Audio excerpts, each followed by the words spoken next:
subject of transformation. We set out 6 objectives, and God has helped us because today is last Sunday. Hallelujah. You know, we had a visitor that took one Sunday, so you'll be here with me. But that was good. Pastor Lola was good. Amen. We set out the 6 objectives. We said, what does it mean to be transformed? What is the goal of transformation? What must I do to experience transformation? And you cannot talk of transformation from the scripture, which we will read again, without your mind. Without the mind, there can't be a transformed life without actively engaging the mind. So, what are the functions of my mind? Why do I even have a mind? Is my mind me? Am I a mind? Because you read some books out there, the power of positive thinking. They will say man is body and mind. You are not a mind, but you got a mind. And the mind was given to us for a purpose. And we gotta use it. Because if purpose is not known, abuse is inevitable. How do I exercise my mind for mental excellence? And what are the obstacles to mental excellence? I want to be the best in my calling. If your calling is a medical field, or to be a businessman, or an accountant, you want to be at the top of the mountain. Because the one at the top of the mountain dictates. You just don't want to be part of the number. You want to be the one at the top. And that is excellence. Daniel was not just one of the people that was taken from slavery. I was doing a short study on him. For over 70 years, Daniel was relevant in the affairs of Babylon. 4 kingdoms came and left. Daniel was relevant. And he was brought to that nation as a slave. Maybe you were not born in Canada. Maybe you know how you came. I won't say it. But you know how you came. And they have told you are not born here. Don't worry, you can't make it. This is how far you can go. Refuse it. If Daniel can be relevant, you can be relevant. People's opinion were not sought. There was no general election. Nobody asked for Joseph PR card or passport before he became prime minister. He engaged his mind to the things that were available around him. And nobody could rival the excellence that came out of it. So you can be at the top in Canada. In fact, God wants you to be at the top. Amen. And that's where we are going. Amen. And if we are going, we as a church, we are going to take over the province, then our minds must be active. Yes. Hallelujah. Hallelujah. Hallelujah. Hallelujah. So come with me to the study. I will just go as far as the next 30 to 35 minutes. Then God will give us the grace sometimes to continue. Hallelujah. Hallelujah. I may be here, I may not be here to preach next Sunday. Somebody else will preach. But we'll see how God directs us. Amen. Amen. Hallelujah. Romans chapter 12, verses 1 to 2.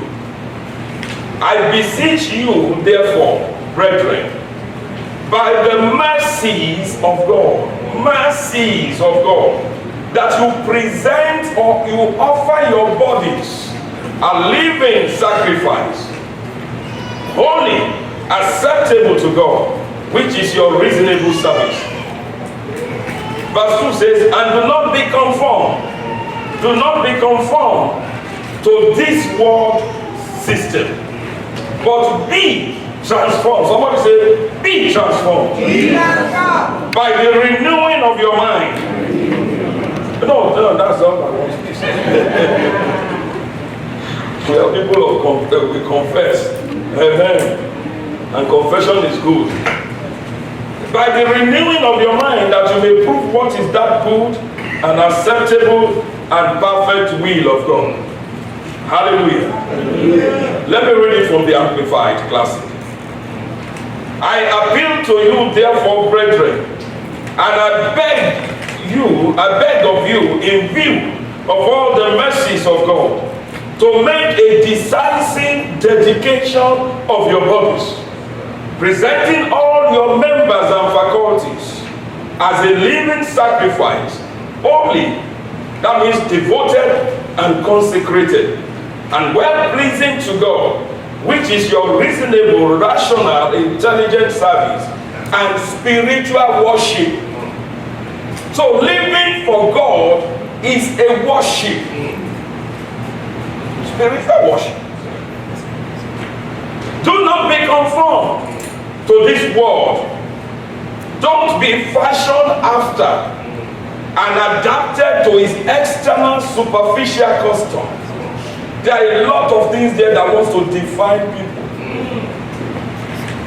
But we must know who we are, so that we are not defined by their opinion. People's opinion should not define you.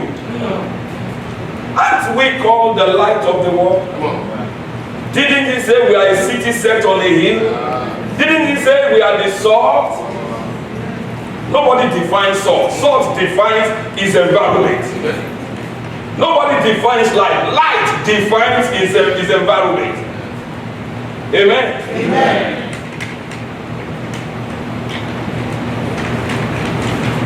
By having new ideas and new attitude, so that you may prove for yourself.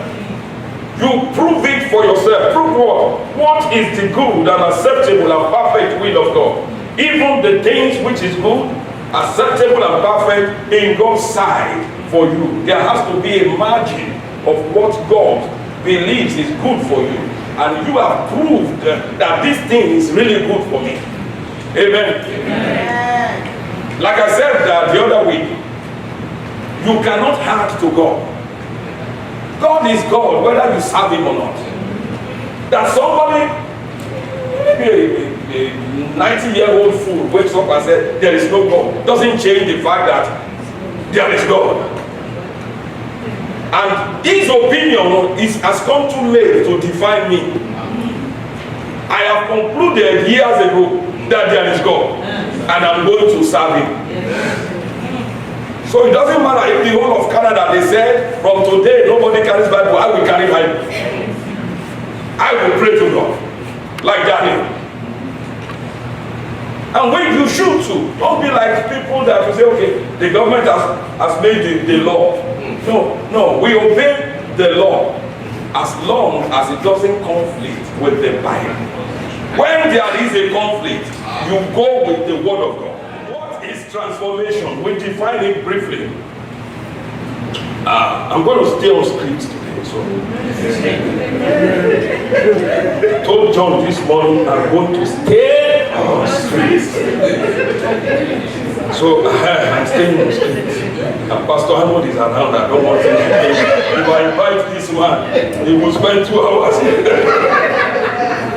I don't preach long, but at times I don't know how to preach.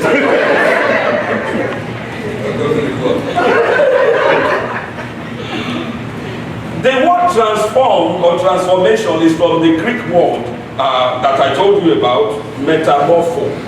Whatever that might not, but that's the way I think it's called. No, I'm not a Greek scholar. Okay, I speak English. It literally means to change into another form, according to Vine's expository dictionary. If you change form, that's what you change form. And we saw the experience with butterfly, beautiful as they are. When they were going through that process, they don't look beautiful. It looks like an overgrown maggot in the caterpillar stage. You'll never see a caterpillar and think it's the same butterfly. If they play the video for you, you will say, no, and what happened? So you don't despise the caterpillar stage because the butterfly is coming with beautiful color. Amen. Amen. And it's the same word that I told you that was used in Matthew 17, 1-2, describing the change that the three disciples saw with Jesus on the Mount of Transfiguration. His terrestrial glory was replaced with his celestial glory. And Peter got lost in it. He just began to ramble. Because that was the first time they saw Jesus in the fullness of his glory. They have walked with him. He was glorious even as a man. There was that aura around him. What is beyond that? And like I told you last Sunday, you are going to look exactly like him. Amen. The Bible said there are different glory. There is the glory of the moon. There is the glory of this earthly body. There is the glory of the heavenly body. And we are going to get the heavenly body. The Bible said we are going to be just like him, full of light. Hallelujah. So, but in between there is a process going on. And that is the third application of that word.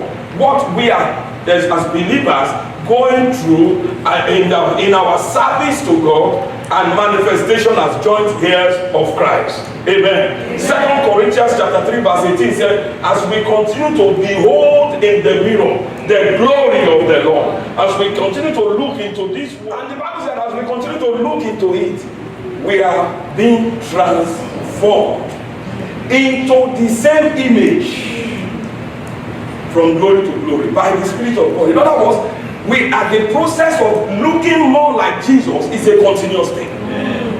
That was the good design from the beginning, that we look and act and be the Jesus to our generation. Amen. Amen. That is the purpose of Christianity, to mirror Jesus to the world. Amen. And Ephesians chapter 5 verse 1 goes further. I said, like little loving children, imitate, copy the Father. Jesus spoke like him, thought like him, acted like God, and he was the pattern child.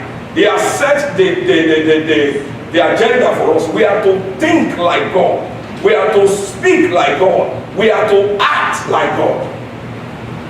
Hallelujah. Hallelujah. That is when people can see God in us. So what are the functions of the mind? We want to, if you miss the other two series of preaching that I've done, see the IT or go on YouTube, catch up with us. But today we want to focus on the mind. It's good, I mean. Yes, everybody got mind?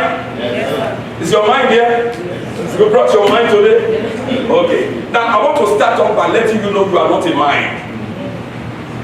You are a spirit, because you are made by God, who is a spirit. But you have what is called a soul. And your soul is primarily comprised of three things. Your mind is a dominant part of your soul. Then you have emotion. Then you have the will power, your chooser, ability to choose. And then you live in a cocoon called the body. Amen. So there are three parts to you, but the real you is a spirit. You are not a mind, and you are not your body, or your body is not you. Your body is tailor-made for your spirit. Your body looks exactly like your spirit. It's the mind. The mind is man's seat of feelings and thoughts. It's the seat of your thoughts. It is the intelligence faculty in man. Your mind is not your brain. Your brain is the organ your mind uses to process information. Because many times in your mind you are going to this is not your mind. It's just an organ. Because how did I know? The Bible told that Jesus spoke a parable. It wasn't actually a parable, it was an actual event. The rich man and Lazarus. Remember, Bible students? And he said the rich man lifted up his eyes in hell and saw Lazarus, the beggar, and in the bosom of Abraham. So his memory was still there, but his brain was in the grave. His brain was buried with his brain. But he could still recognize Abraham. He could still remember Lazarus, because the mind is not the brain. Hallelujah. Hallelujah. Your worth or your value in life is essentially a product to which you put your mind. And that's why, as Christians, we get stuck at times. Because we think the moment some of us, not all of us, the moment we became Christians, we stop thinking. No. The fact that you are a Christian is your mind is even supposed to be sharper, more quick in grasping information than an unbeliever. And faith does not negate the mind. No, we're supposed to think better. Therefore, your mind is the factor that makes you relevant to this world. You know how I know? Who will employ a madman? Why did we say somebody is mad? He's lost his mind. So, is it relevant to what's going on? Will you employ him as your driver and you just sit in the back seat and say, take me to Niagara Falls? In other words, his relevance to the world is lost because his mind is lost. Amen. It has nothing to do. The man might be speaking things that look like speaking in tongues. He may even dress well. But if the mind is not sound, the relevance in the world is lost. Your mind is as important as your spirit.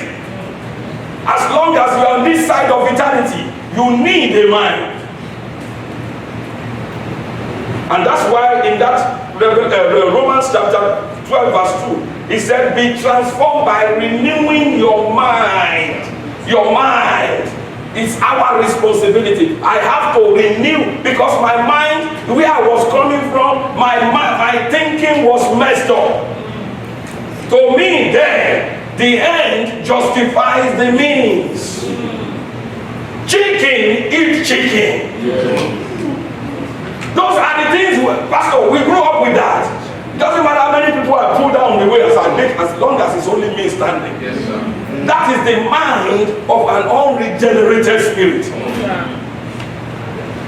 That is satanic mindset. And we must not allow it in the church. Hallelujah. Hallelujah. Hallelujah. Hallelujah. Your mind is the gateway to your life. I don't remember when I did the experiment, maybe last Sunday or Wednesday, I said, with what do you see? With your eyes? No. You see with your mind. Through your eyes. Your eyes, the light rays come through your eyes, but you don't process it there. It is your mind that receives the information. And that's why two people can look at the same thing and come to different interpretations. But they are looking at the same thing. So husband and wife will be looking at the same situation, but they are seeing two different things. So it's the mind. Joyce Meyer wrote a book. He said the battlefield of the mind. The battle is in your mind. The battle of life is won and lost in the mind. But Christians nowadays, we don't want to think anymore. But we must think. We must think. So that we can be the Jesus. Jesus was a thinker. I've discovered that every thinker, they become stars. And we are meant to be stars. So by redemption, you are meant to be a thinker. Now let's quickly talk about two minds. The Bible spoke about two kinds of mind. Let's go to Romans chapter 8. Romans chapter, this is just like an awareness teaching. Just to, some of you know some of these things, but just to re-emphasize it. Amen. Amen. And if you are hearing it for the first time, it's good then. Amen. Romans chapter 8, verses 6 to 7. Here is Paul, by the Spirit of God, speaking to the church at Rome. And he said, for to be carnally minded is death. So there is a mind called carnal mind. And to be spiritually minded is life and peace. We are not talking to unbelievers now because they have unregenerated mind. They think like the devil. They act like the devil. So they are. Jesus looked at the religious leaders of his time. He said, you have your father the devil. And the lust of your father you are trying to carry out. So we are believe there is nobody here today. And if you are here today, you've not given your life to Jesus, you will become born again before you leave. Hallelujah. Hallelujah. Okay. There is the carnal mind and the spiritual mind. Now, what is a carnal mind? The carnal mind is a mindset that is governed by feelings, the body rule. Another word for them is baby Christians. It's their feelings that controls them. They process things by their feelings, not what the word says. They know what the word says, but they go with their feelings. So the mind make a choice to go with the way they feel. I feel weak today, so I must be sick. Even though the word says by the stripes you are healed. So they choose and say, honey, I'm sick. How did you know you are sick? My temperature. How did they know the temperature? They measure the body. Or I have some pain. So that laying on of hand that pastor did last week must not have worked. If not, the pain shouldn't be there. You see the way their mind now governing, reacting to things they feel or they are feeling? That is the carnal mind. And the Bible said here, Paul saying here, that if, let's read verse 7 of that scripture. I'm jumping ahead now. Romans 8:7 now. Because the carnal mind is the enemy of God, or the enemy of what the word of God says. For it is not subject to the law of God, neither can it be. It can't. It can't. Now go back to verse 6. Go back to verse 6. I want to talk about the spiritual mind. To be spiritually minded is life and peace. So there is one mindset that leads to death. Now, that word death is not primarily talking about cessation of life. It's talking about separation from God. Because God is the source of life. There is a particular way you can think that will separate you from God. And ultimately will bring natural death. Because God is the source of life. And there is a way of thinking that imparts and enhances God's life inside you. And then bring peace. That is the spiritual way of thinking. He said the spiritual mind is life. Zoe. The God kind of life. And then peace. Like a river. In all around you may be going, whoa, whoa, whoa, and you are peaceful. Why? Because you have the mind. You are engaging your mind to line up with what the Bible says. Hallelujah. Hallelujah. So, two people may be going through the same situation. And one, the blood pressure is through the roof, and one will be sleeping like Jesus. Jesus was in the same boat. The water was there. But he knew that daddy got his back. So he was soundly asleep. But the other ones were crying for fear. We are perishing. Peter, wake Jesus. John. In the same boat. So the conditions is irrelevant. Your mindset is what is important. Amen. Amen. Hallelujah. Hallelujah. Now let's read some more scriptures. There is what is called the mind of Christ that the Bible said we have. In 1 Corinthians chapter 2 verse 16. 1 Corinthians 2:16. For who has known the mind of Christ, of the Lord? So God himself has a mind. Because he made us like him. Amen. Who has known the mind of God that he may give him some instruction? Lord, that's not the way to do it. This is the way you should. And many of us are still trying to do that. Lord, this is the way you solve. I want you to solve this problem this way.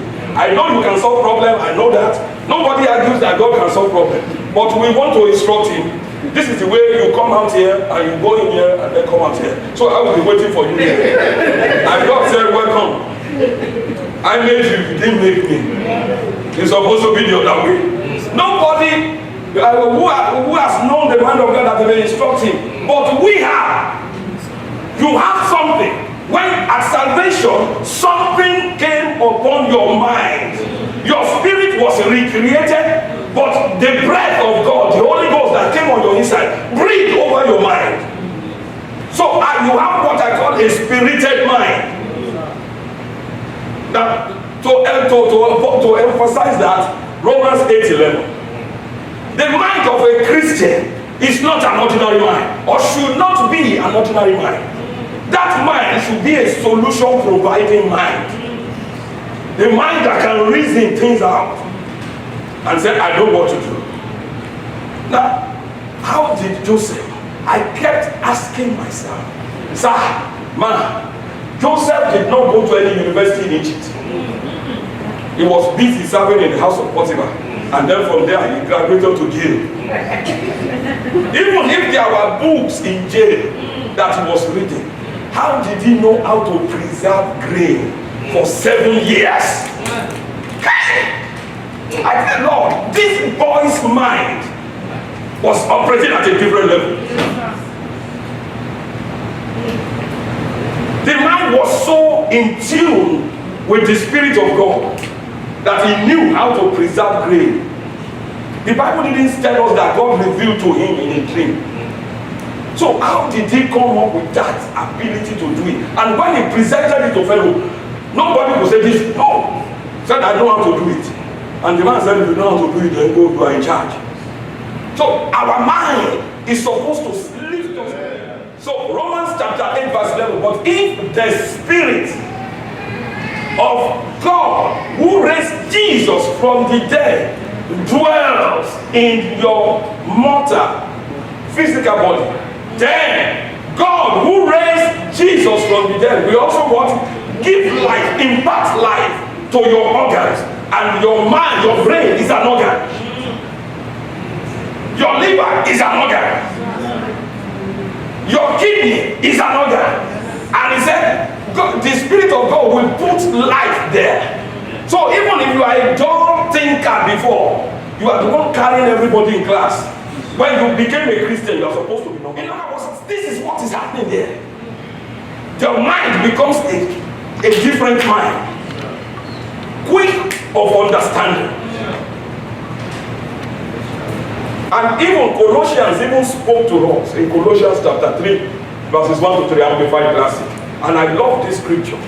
If you have been raised with Christ to a new life, thus sharing his resurrection from the dead, are you raised with Christ? Yes. Then, seek the rich eternal treasures that are above. Stop thinking about this low, move out of this low level thinking. Begin to aspire to think like God, like Jesus. Of the eternal treasures that are above, where Christ is seated at the right hand of the Father. Verse 2. Set your mind. You see, your mind again. Set your mind. Now, you know, when the word set, years ago when I saw that, the Lord brought a picture of a concrete. When they are mixing concrete, you can do a lot of things. But when it's set, you need machine to break it up. Set your mind on things that are God. Say there is a low thinking, there is high thinking. A lot of Christians are born again, but they don't want to leave their low thinking. We must get out of it.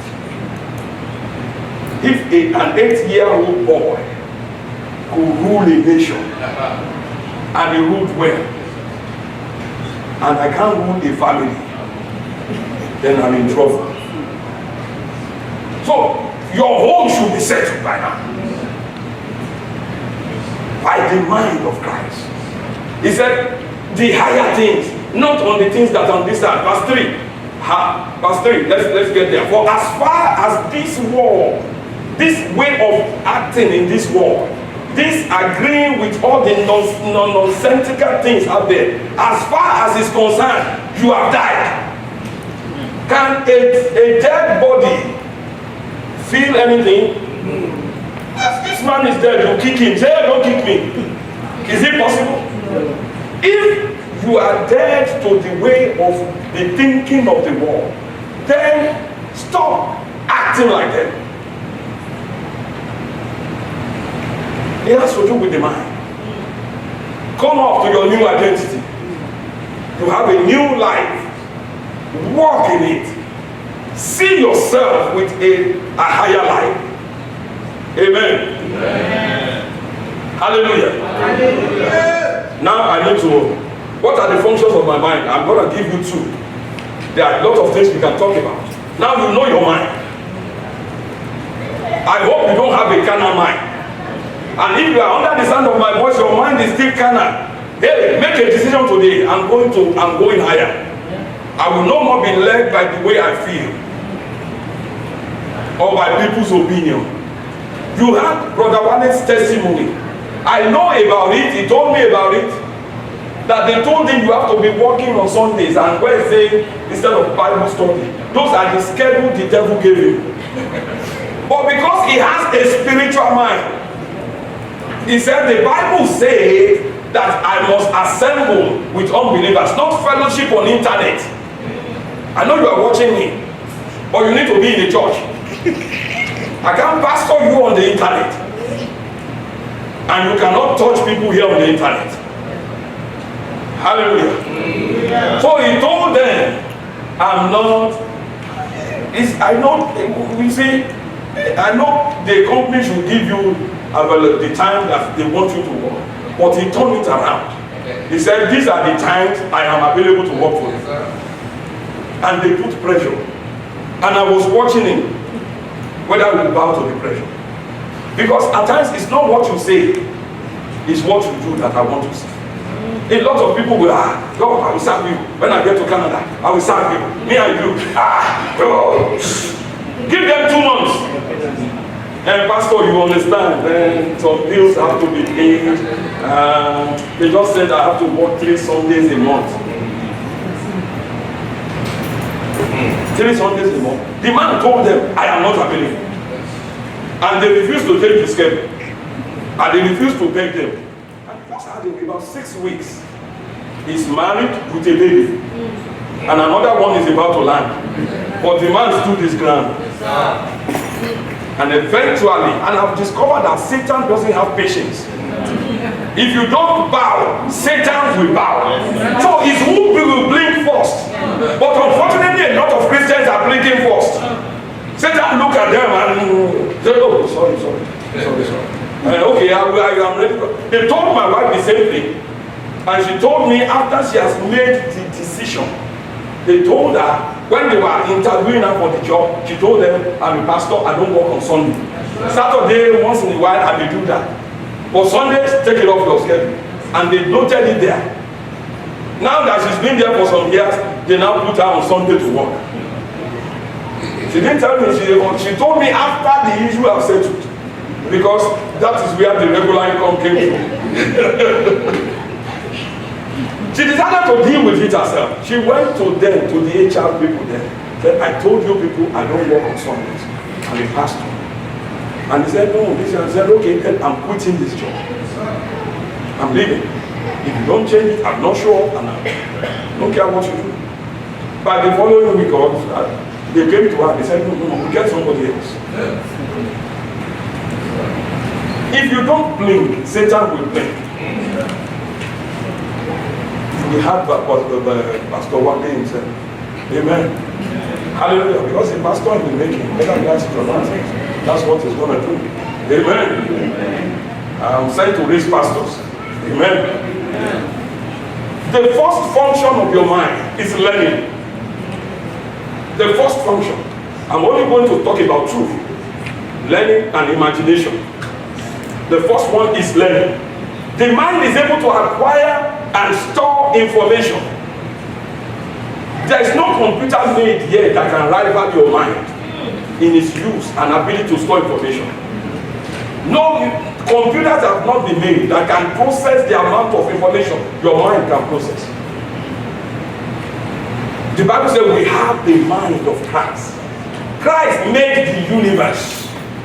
So you have the ability to understand everything Christ made. Amen. And it can make it available for your use when required. I found these two quotations in studying for this, and they look good to me, so I just want to give them to you. Dr. T.L. Osborne said in one of his books, he said, when you stop learning, you start dying.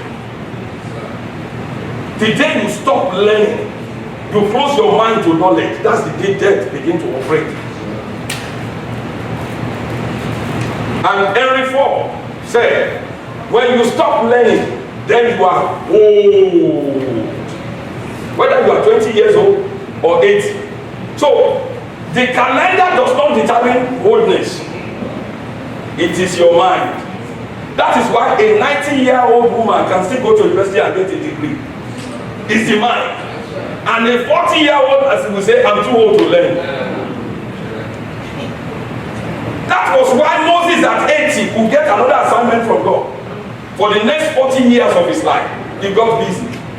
That was why at 85, Caleb would say, give me the mountain. I got straight. 85-year-old man. So, when you stop learning, then you are old. Look at yourself and say, I'm not old. Because I will not stop learning. One of our daughters here, single mom, she has 3 kids. She's here, the husband has not joined her yet. She went to school. She's doing well, she's working, and she's looking good. She's looking at me now. Amen. Hallelujah. I won't mention it. And she's back in school. And one of our daughters again, when she got admission, came to my office and said, Daddy, they gave me admission. How am I going to do it? I said, I believe you can do it. I believe in you. And she went for a specialized training. And she finished it. She came to me and said, Daddy, I finished. I said, wonderful. And then she said, I'm going for nursing now. I said, woman, go! And she's starting nursing in September. She could have condemned herself and said, let me just be taking care of my children at home. At least my husband got a good job. And I've said it to husbands, your home will never be fulfilled if you relegate your wife to housewife. Let her be fulfilled, whether in business or in academic career. Because everyone must find fulfillment. If you need to go back to school, go back, you can do it. Don't come and stay. When I got to the US in those days, a few years ago now, I met a lot of men. All they do was drive car. And they were pulling me. I said, no. It's not the kind of life I want to live. I said, man, you make money. Money, why? You make money. Yeah, truly they make money. But I said, no. And there was another one. I know he's a pastor now. Pastor again. I said, bro, call me bro. Don't listen to those guys. You gotta go to school. can do it or not, can push it. So it depends on who you are listening to. So I chose to listen to Brother Ige. He was a brother there. Amen. And we were able to do some things. And the people, the young ones that came to church there, we told them, you can do this. My wife, because we were leading them in house fellowship and ministers as pastors in charge of them. And today, many of them, they have the highest degree in nursing, in accounting, and they are married, they're settled down, and they are doing well. Every time we go there, they say, thank you. You know what you said to us those years? We did this and that, this and that and that. One was getting married in UK. One invited me. I said, UK. It is well. Amen. Don't settle for less. We have been told we are made for more. Don't settle for less.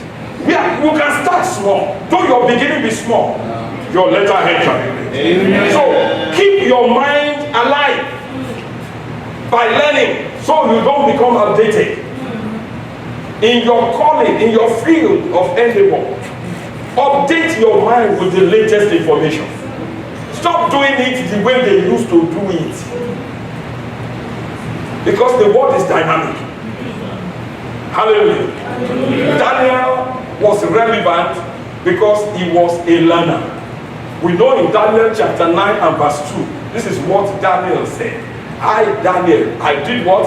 I understood by the books. Book with S.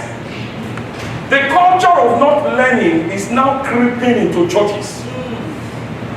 People are becoming spiritual lazy. We don't want to engage our mind. We don't want to read. No, not here.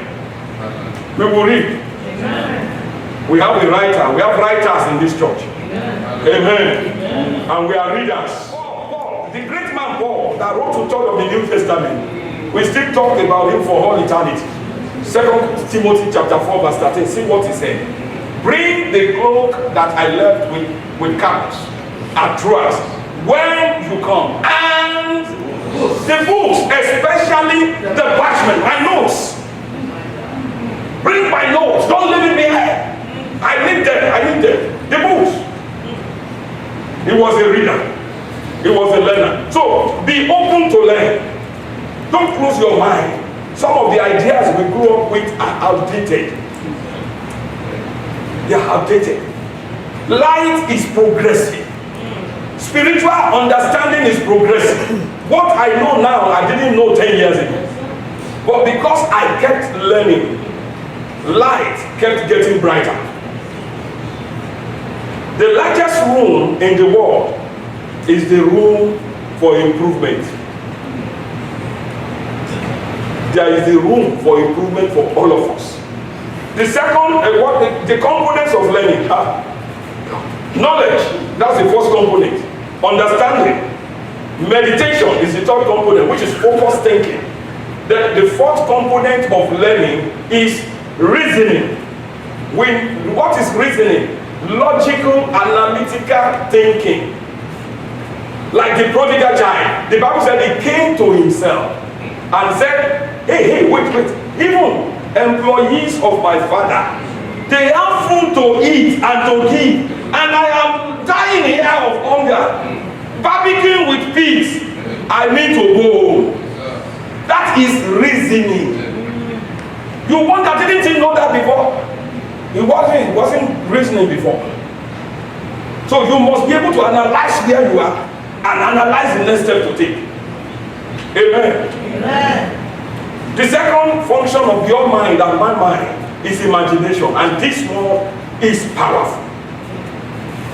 This is a very vital function of your mind because it sets the pace for your destination in life. Where you end up in life is a function of your imagination. I saw you before the members became 20. I imagine, and that is still in me, a mega church. Amen. No devil can beat it out of me. Amen. It doesn't matter how many times they said no to this church expanding. I know it can be stopped because I have it in me. we are going to expand. Amen. No devil can beat it out of me. Amen. Amen. Where you end up is inside. Now, what is imagination? Is the art of image formation. Those are the words marked. Image formation. Where do you want 10 years to meet you? What has God called you to do? Can you see a picture of it? If you can see that negative inside you, hey, whether the devils like it or not, you will always see way. God will open way to actualize it. Proverbs 23:7 said, as he thinks, that word thinks is the word imagine. As he imagine in his heart, in his mind, so is he. Genesis 13:14-15. God told Abraham, he said, lift up your eyes, northward, southward, eastward, and westward. For as far as your eyes can see. And you know you see through your eyes, you actually process with your mind. He said, if you can conceive it, I will give it to you. Can you see your pure God? Then no devil can stop it. Genesis 11:6, King James Version. This is what God said. He said, and the Lord said, behold, these people, they are one, and they have all one language. And this they have begun to do. He said, you see what they have started to do? And now, when? Nothing will be restrained from them which they have imagined. Nothing. Nothing means zero. If you can imagine it, you can do it. She imagined the book. It took a while, but we have the book. Amen. Amen. So if you see yourself as a writer, no, you won't get there one day. You don't wake up today and say, I'm writing. I mean, madam, is that what? You just and then go to publisher. Is that how you do it? No. The ideas are coming. They take a while, but you are penciling things down. You are communicating with heaven. The mind is working. The picture of what you are writing, you have the picture in you.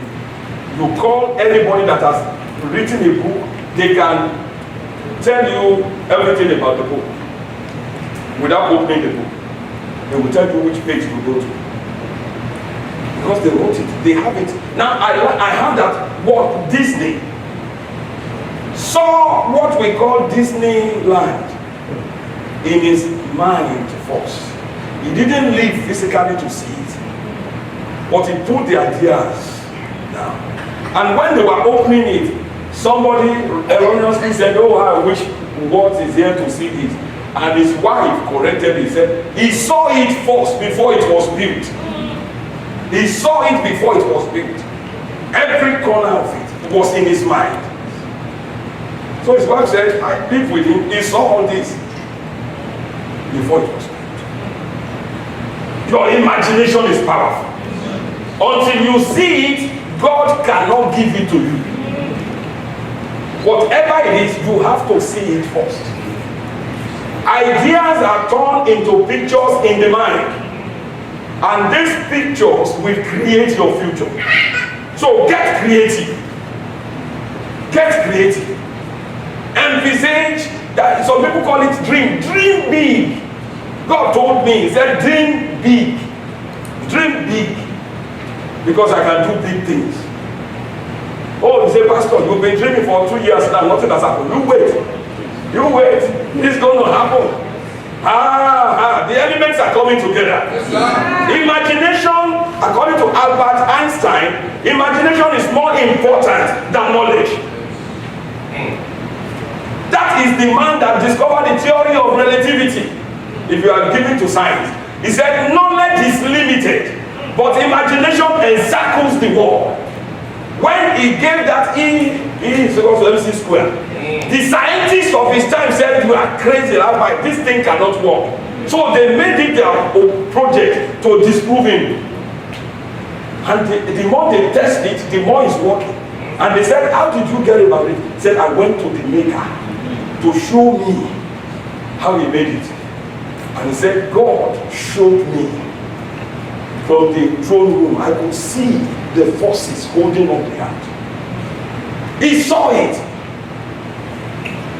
Bishop Oyedepo said, what you become in life must first be seen in your mind.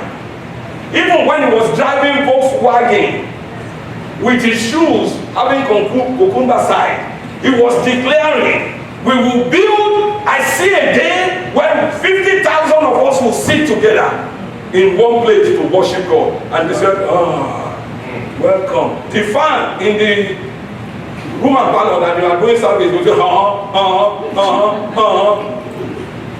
and people were mocking him.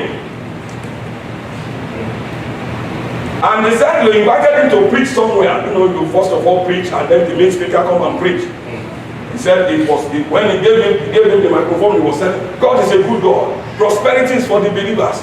And the man that's coming behind him, the main speaker said, all these prosperity preachers, watch them. There's nothing around them that looks prosperous. Just don't listen to them. He said years later, he refused to get angry. He said years later, the man came to beg him to give him money to buy tire to his car. And he's flying around in a 20 million jet, paid for. Not bought with credit, paid for cash. And the man, his ministry is gone. If you can see it, can you see something about your tomorrow? Then God will bring it to pass. Amen. Now, Jesus was never sick. I'm in final closing now. Jesus was never sick. Can you see a picture of yourself living sickness free, pain free for the rest of your life? Can you imagine it? That you are untouchable by sickness. If you can see it, then from today, your heritage of dominion is established forever. Because he said, if you can see it with the eyes of your understanding, with the eyes of your mind, I can give it to you. Also, Jesus' needs were fully met. There was nothing he needed that he didn't receive supply for. He needed a place to do the Last Supper. He sent people. You see somebody holding a pitcher of water, go to him. Say, where is the upper place? The well-decorated room. Amen. That I will celebrate Passover. He needed a donkey. He said, go to the next town. I like that. I pray, Lord, let this happen to me. That Bentley that is tied down at that car dealership. He said, go and untie it. Tear leather. Pastor Yemi needs it. And they bring it. Amen. You are looking at me. It will happen. It will happen. It will happen. Now, real life, a man, God told a man, he said, go to so and so dealership. Tell the so and so person there that the car, he should give it to you. This man was a pastor, he needed the car. So he went to the dealership. Asked for the man. They said, he's on break, he's on break. You know, the moment you walk in, you want to sell the car to him. He said, okay, well, I can attend to. He said, no, I'll wait for him. So he waited when the man came back.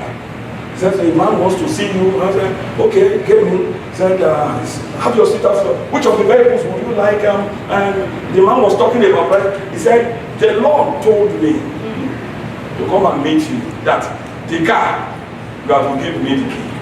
And he said the man began to cry like a baby.